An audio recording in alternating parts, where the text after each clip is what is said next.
Would you like to learn from those that are taking their lives, their businesses, and their passions to the next level?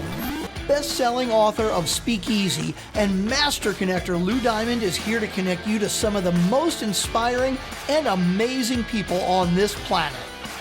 Get ready to thrive loud with Lou Diamond.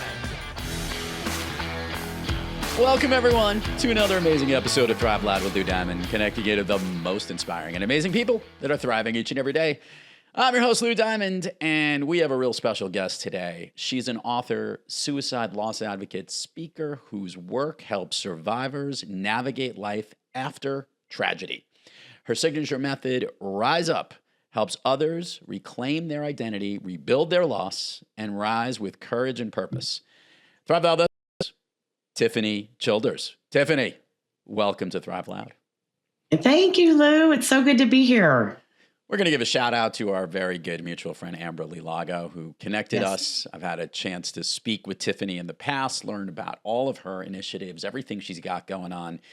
And when I learned about all of her initiatives and everything that's going on, I'm like, we got to share this with the world if we haven't done so already. So Tiffaney, let's do a little rewind. Obviously, you have a unique story. Can you kind of give that quick fast forward version of all the things that make up who you are and why you do what you do? Well, it's been 18 years ago now, but I lost both of my parents to suicide. I lost my mom first, and then 1 year and 5 days later, I lost my dad. So that changed the trajectory of my life. I didn't know it at the time, but so fast forward 18 years, I lived in survival mode. I had no frame of reference to how to deal with suicide, so I kind of shoved it down. And about a year ago, I had a hip surgery and ended up getting nerve damage from the hip surgery. So everything emotionally that I had shoved down for so many years, I think came out physically in my body. So you talk about being at the lowest of lows a year ago, and it was a struggle to rise back. Yeah. And that is where my book came from. So I want to address this at the time we're recording this. This is early November. Earlier this week, and I know you're from the state of Texas, one of the Dallas Cowboy football players we learned took his own life. This is a problem that appears every day. It's a crisis. It's a crisis that, I don't know if it's amplified more because we have more access to view it, but to somebody that, got hit with it so near and dear with two family members, you start to just, obviously shake your head. I want to ask this question, Tiffaney, do you have siblings?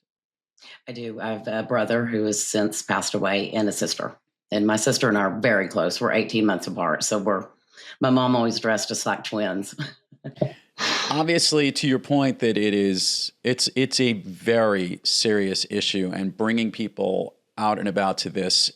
When this physical thing came about, you were able to, no pun intended here, rise up and try and figure out how to reclaim your purpose. I guess I want to ask, what was the spark for you specifically that just said, I need to do something and I need to change the way that is? I would love to hear what if there was one moment or there was an action, a conversation, something that triggered, we need to change the way what we're doing. So one day I looked in the mirror after this surgery, and I'm talking the worst pain I've ever felt. And it wasn't in my hip, it was in my right foot. So that's where the nerve damage was. And I looked in the mirror and I didn't even recognize who I was. I think years of just not taking care of myself, not putting myself first, had just come out as physically in my body. And I looked in the mirror and I thought, I don't even know who I am anymore. And I knew at that minute I had to change something. My health was failing. I knew I had to change something, and I'm talking, it was itty bitty steps. And with this nerve damage, the doctors had no idea what was going on. So I was passed from doctor to doctor to doctor and trying to figure out what was wrong. And it wasn't for, 6 months before I got a diagnosis of chronic regional pain syndrome, which is called CRPS. So how are you doing physically today? Better. The pain it never goes away. It's 24/7. It is manageable. Um, it's uncurable. That's what the doctors say, but I still have hope. If we don't have hope, we don't have anything. So it is manageable. There are weeks that it's not. It's called a flare up, but movement. I have to move my body. I think I went into panic mode and thought I'm not going to be able to walk or move. And there are people in wheelchairs and scooters and walkers and who cannot move. And I thought, oh, I've got to move my body. So I'm obsessed with moving my body now. And with all of this, now you have a purpose and mission to help others, which is, by the way, you're still working on helping yourself. Yes. Talk to me and talk to our listeners a little bit about this methodology that you have and how it's literally becoming a practice that you're seeking to help others and bring awareness, but also just what are the actions that you're doing to reclaim your identity? So it's called the R.I.S.E method, and I'm talking really, really, really small steps. When you are in the midst of chronic pain or in the midst of raw grief, any kind of grief, any kind of loss, it doesn't have to be a suicide loss, or it could be identity loss. But so the R stands for reach out before you shut down. And this is so, so, so important. And especially like you were talking about after the Cowboys player that took his life yesterday. You have to reach out before you shut down. Yeah. The I is for ink it out, and that is journaling. And I never journaled. I always thought journaling was for little girls with glitter pens and puff pens and stuff. So I never journaled until I thought, okay, I have to get my feelings out of my body onto paper. And then that's where my book came from. I journaled a whole book. So the S is sit with it.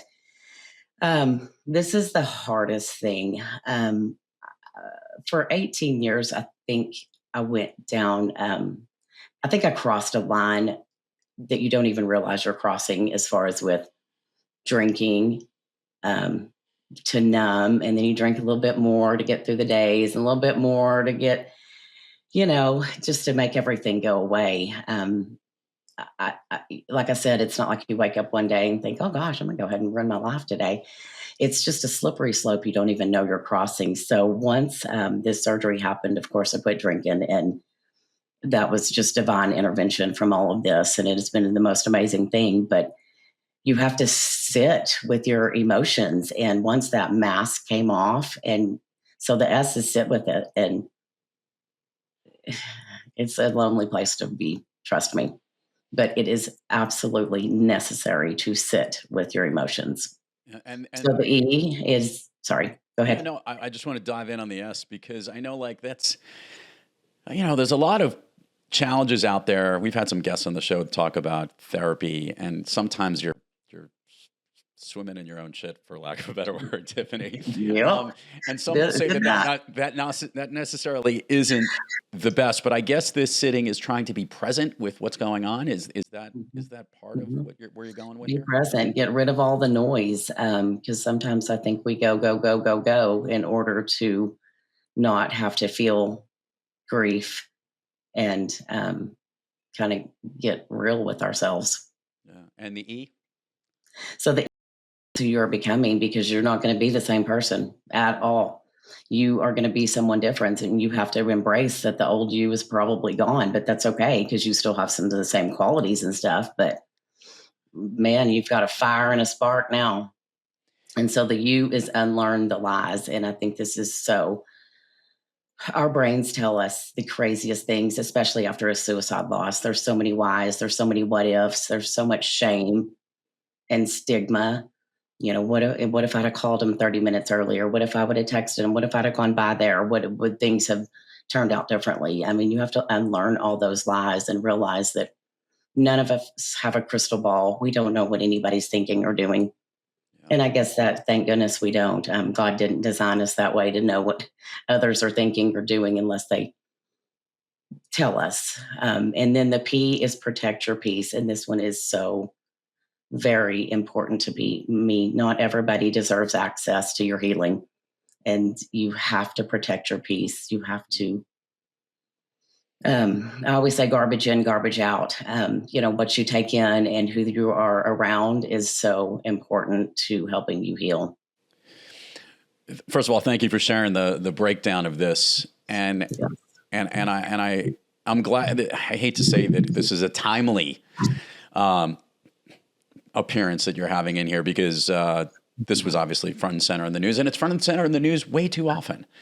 Way too often. Mm-hmm. I want to ask you personally, every time you hear stories like this, when people take their own lives, and obviously it's got to just hit a wound and a scar of what you see each and every day. So Tiffany, how to even rise up amongst that? Because you want to see people, you don't want to hear this news. You want to hear that someone sought out help, that someone figured out that they needed to change, that they needed to do what they do. So for you personally, what does it mean?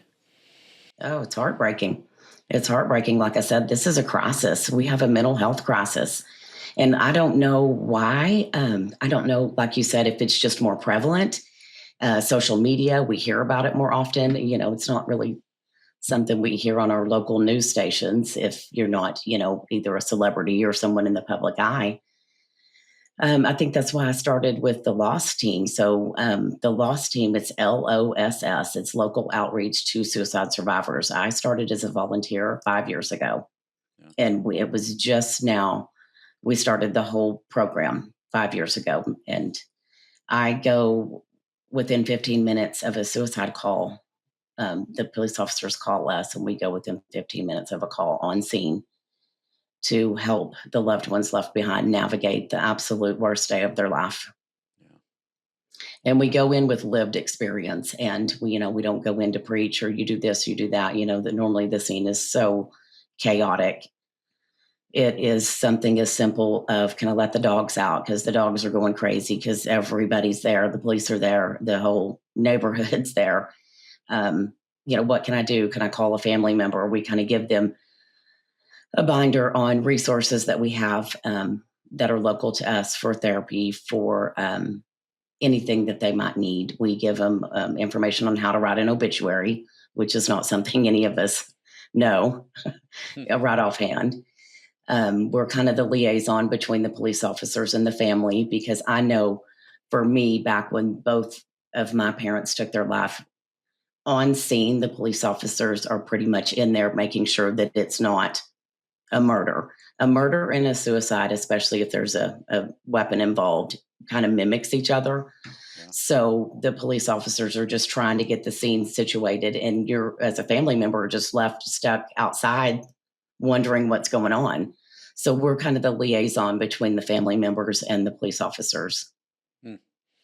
And if there is a need for scene restoration, we immediately have contracts with local teams that will come do scene restoration.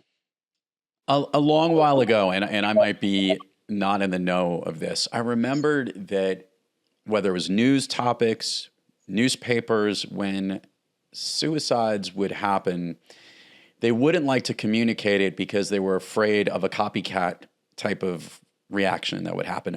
One is that still true today? I'm not 100% not up on that. And or is it now so much more important because we need to talk about it more, and understand that there's these resources and ways that people can look to help to try and get it? Oh, I think we need to talk about it more. And I talk about this in my book about how we did not, my husband and I, we didn't tell my kids. We didn't mention the word suicide. That was not a word that we ever spoke. And we didn't tell my kids. I mean, and poor things, they just wondered, where did Mama and Papa go? You have to talk to kids. And I think that we did, because we didn't want to show them that this was something that acceptable for them to do if life got tough. And that's not the case at all, because they made up their own narrative in their head of what happened. Right. And then especially when they found out they took their life. And I'll never forget, my son was about 15 years old, and it was when Robin Williams took his life, and it was all over the news. And he looked at me and he said, Mom, is that what Mama and Papa did? And I thought, how did you know? Like, we haven't discussed it, but they know.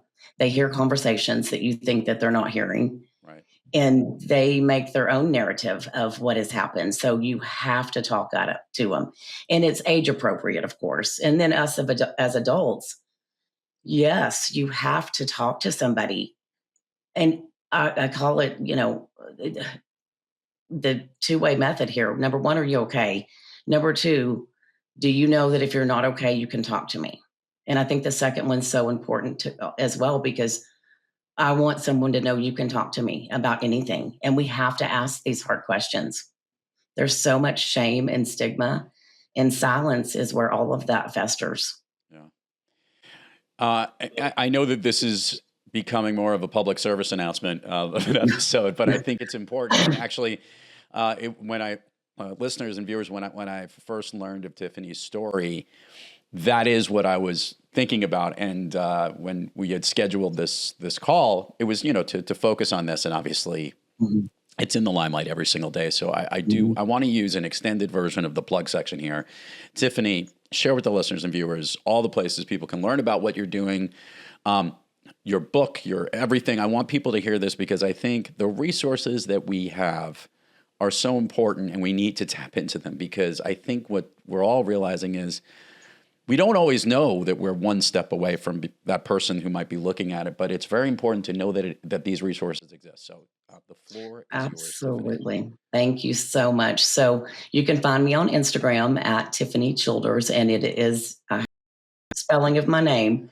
It's TIFFANEY CHILDERS. So you can find me there. You can find me on Facebook also.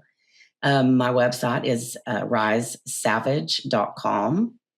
And you can find my book, and I will show you a cover of it, or the cover of it. You can find my book on Amazon and Barnes and Noble.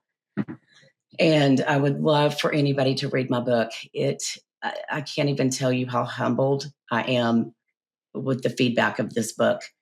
I even got a message last night from a lady in California that she lost her daughter in January. And I thought, this is what I wanted.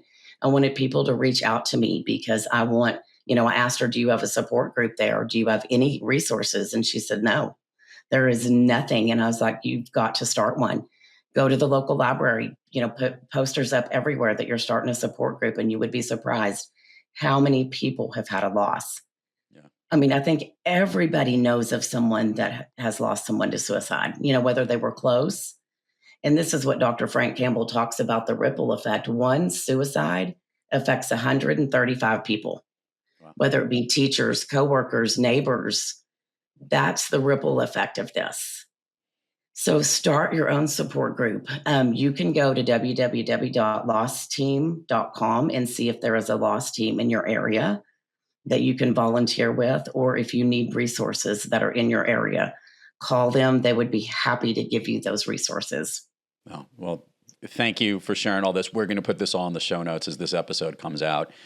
And again, I think it's real important. First of all, we appreciate what you're doing, and that you've taken part of your life from such unbelievable tragedy that you had to go through to be able to help others who are going through it. And, hopefully there's an awareness factor here that people know that there are other options, and than having to go down this avenue. So Tiffany, go you. And that is TIFFANEY, if anyone missed that. They'll see it on the show notes. And that was also a note for my internal team to make sure they don't misspell it.